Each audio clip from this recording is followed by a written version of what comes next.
Yes guys, welcome back to another video. Welcome to the George Benson Football Channel. It's Monday morning. This could actually be such a massive week for Chelsea. This could be incredible.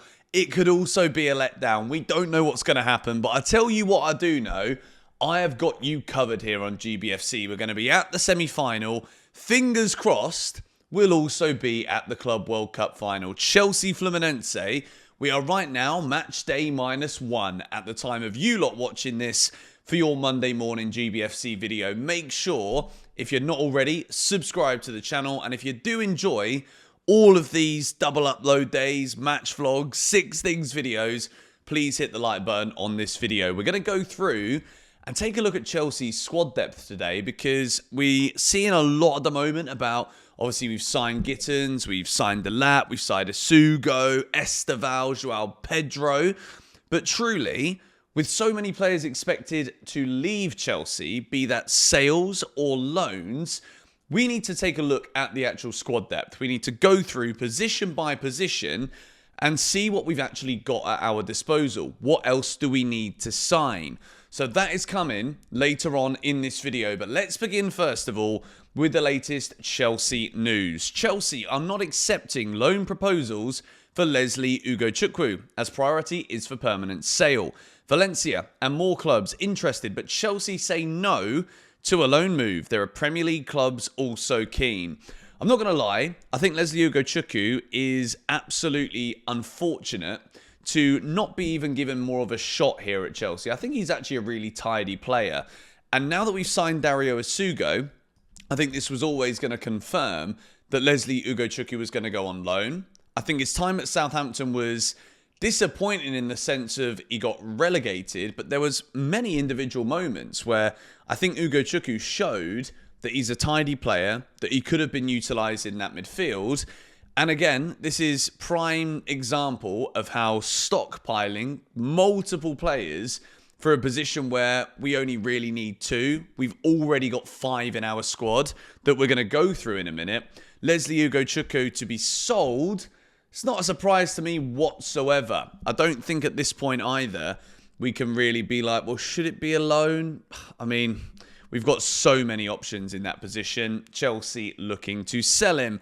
Let's move now. Jacob Steinberger said this: Chelsea knew Esteval Willian was special, but now they've seen that he will be ready to contribute against Premier League defences next season. They won't rush him, but standing up to Cucurella is a good sign. And the thought of Esteval and Palmer together is scary.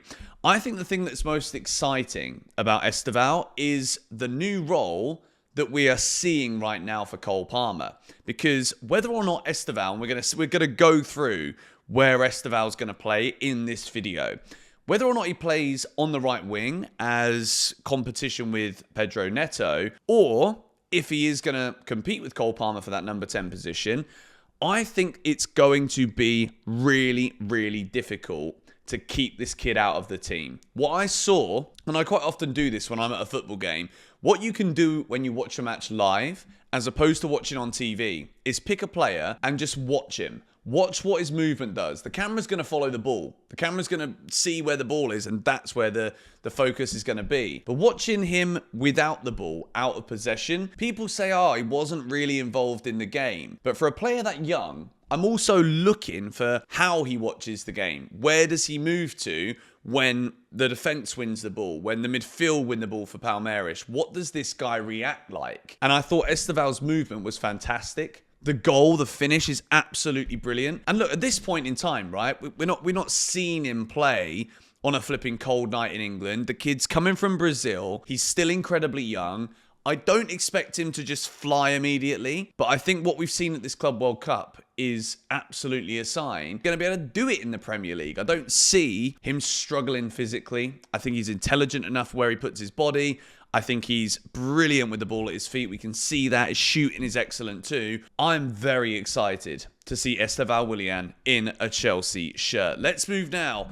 Benfica are willing to offer 30 million to Chelsea for Joao Felix, but the player's salary remains the big problem, as they have a 4 million per year salary ceiling. Look, Joao Felix, right?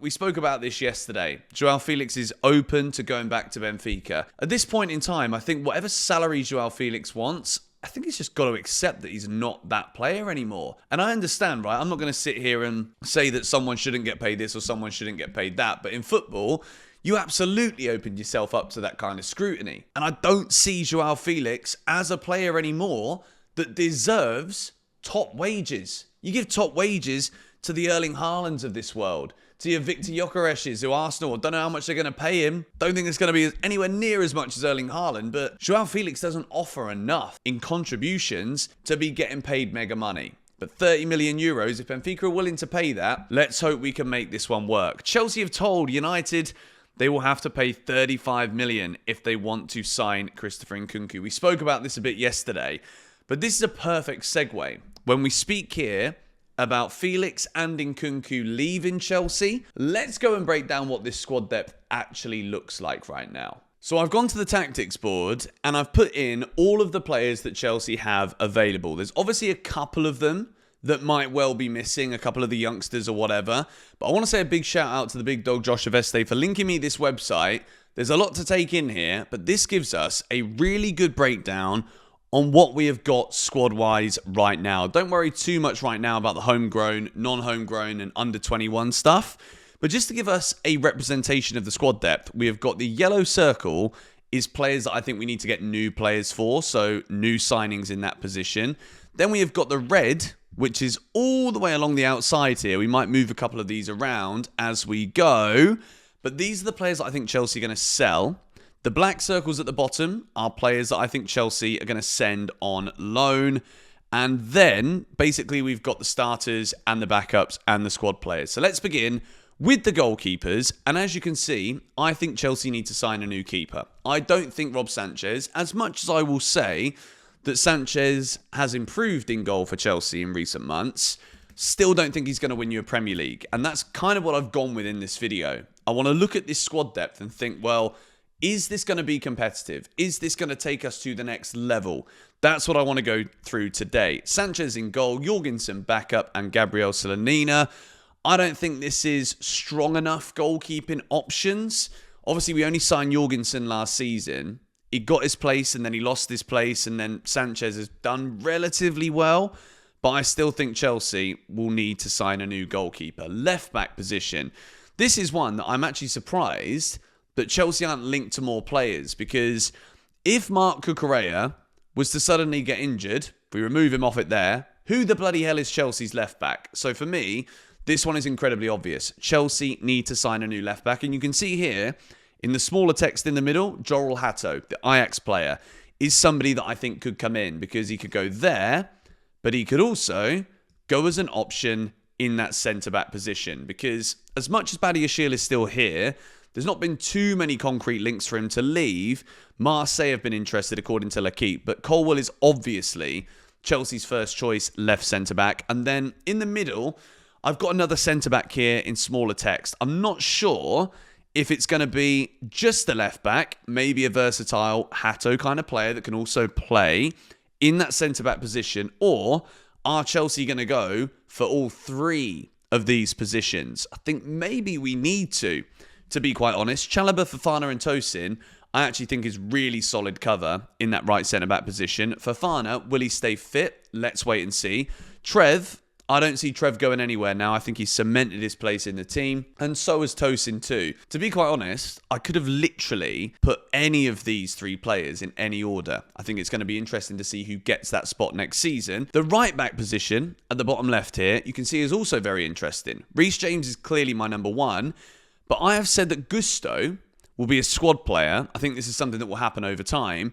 And then Josh Achampong will be the backup when Reece needs a rest, or heaven forbid, hell forbid it doesn't happen, he gets injured. I think Achampong will go above Gusto in that pecking order. You could also maybe see Gusto there, but for me, he's not a left back. I'm not entertaining it. We need a new left back.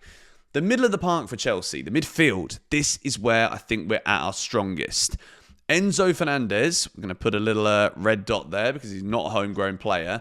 I think Andre Santos will be competing with Enzo. Caicedo, Lavia, Isugo. I've circled it because I think this is one of the only places in the Chelsea team where I don't really have any questions. I think not only do we have the quality in both Enzo and Caicedo, I think Lavia is an unbelievable player.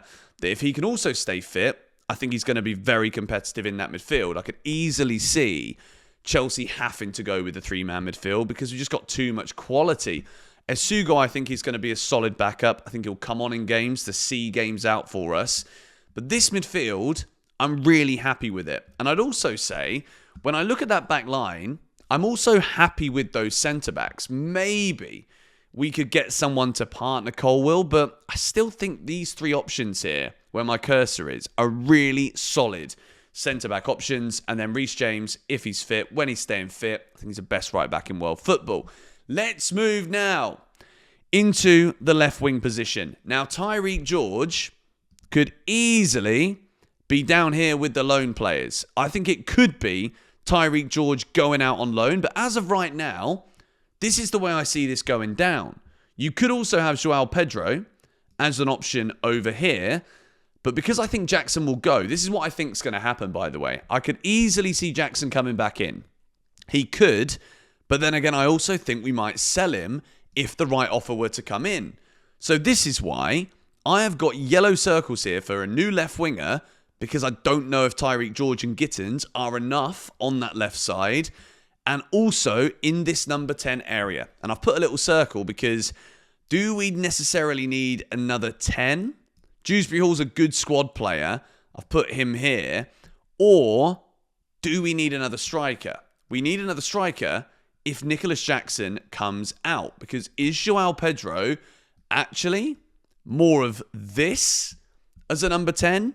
Which would then leave us with Liam Delap and Mark Guiu, who, if I put Mark Guiu in here, Mark Guiu for me is clearly a squad player. I don't think Mark Guiu is ready to be Chelsea's backup striker if something happens to Liam Delap. I think we're going to sell Nkunku, Jackson and Felix and Noni Madueke. So then on the right wing, we've got Neto and Esteval. I think that's solid. I think Esteval is going to be brilliant. And I think Neto's already showing that he is going to improve massively again this season. So when I'm looking at this for Chelsea, it is in the attack that I've still got so many questions. Jamie Gittins, as much as he absolutely fits Maresca's system because he's going to be hugging that touchline, cutting inside, I think he's going to be a solid player. Is he going to be able to do enough right now to absolutely guarantee to play every game for Chelsea? Didn't even manage to have a full season at Borussia Dortmund where he was playing week in, week out. Was he able to cope with it at that age? Time is going to tell. So I certainly think at this point, we still potentially need two attackers.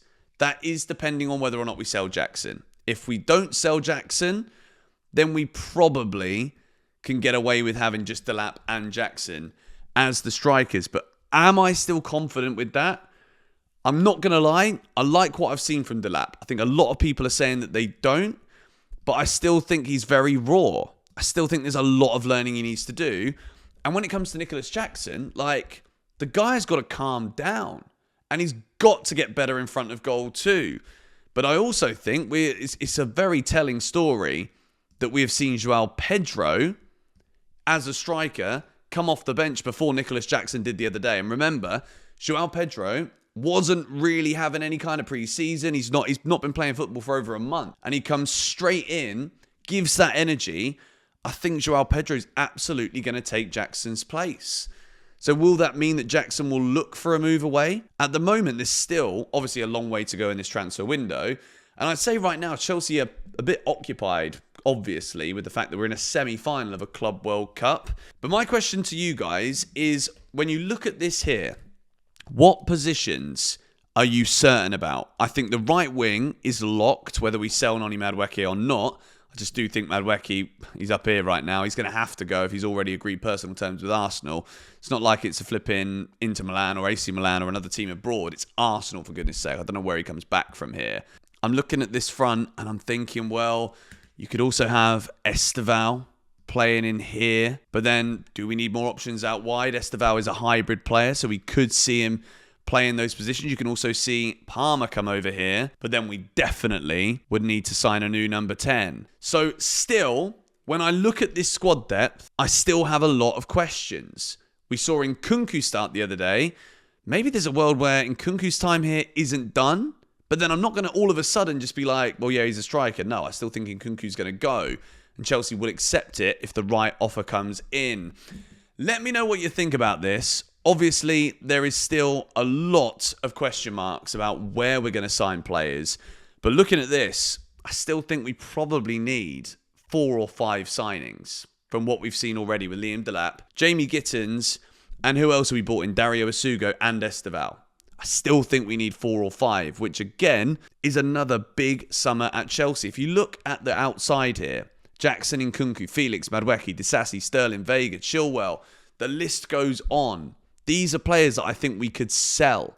So there's definitely money to be made here for Chelsea in this transfer window, despite already spending big bucks on Pedro, Liam Delap for 30 million, and also Esteval Willian and Asugo. Like, these are players that aren't cheap, but we certainly still need to spend a bit more from what I have seen here. Let me know your thoughts on all of this in the comments down below, but I'm going to say it's probably 4 or 5 players still. So I hope you guys enjoyed this today. If you did, be sure to subscribe to the channel, smack a like on this video, because there's plenty of content coming your way. We're going to have a match vlog from New York for Chelsea Fluminense, 6 things we learned, obviously. There's also going to be a preview, maybe another news video out today. So much content. So if you're subscribed and you hit that little bell button, YouTube will ping you on your phone when we upload here on GBFC. Once again, huge shout out for all the love recently. Thanks for all the support.